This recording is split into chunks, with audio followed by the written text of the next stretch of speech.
Somehow this isn't already an option on Squarespace, but I'm going to show you in this video how to round the corners of your folder drop-downs. It's a super simple code and we should be able to get through it in 30 seconds. Okay, so up here we've got our folder. So you can see I've just put in here folder example, and no matter what you do, the folder is always going to be square natively.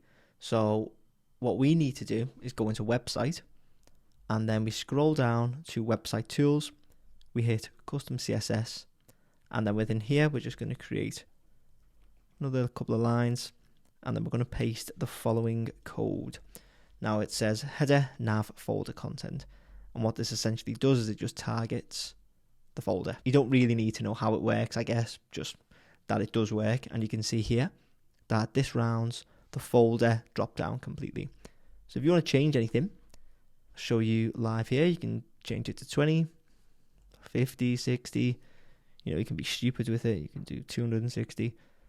I think after a certain amount it just stops changing it, but ideally you want to be going between 10 and let's see what 30 looks like. Maybe 20. Between 10 and 20. Yeah, I'm going to keep it at 10 because I think 10 works best across the board. So all you need to do is copy this code. It's going to be in a blog in the description. So header nav folder content, brackets, border radius 10px. Nice and simple. If you found this useful, please make sure to leave a like and hit subscribe. And if you want me to build your Squarespace website, you can get in touch using the links in the description.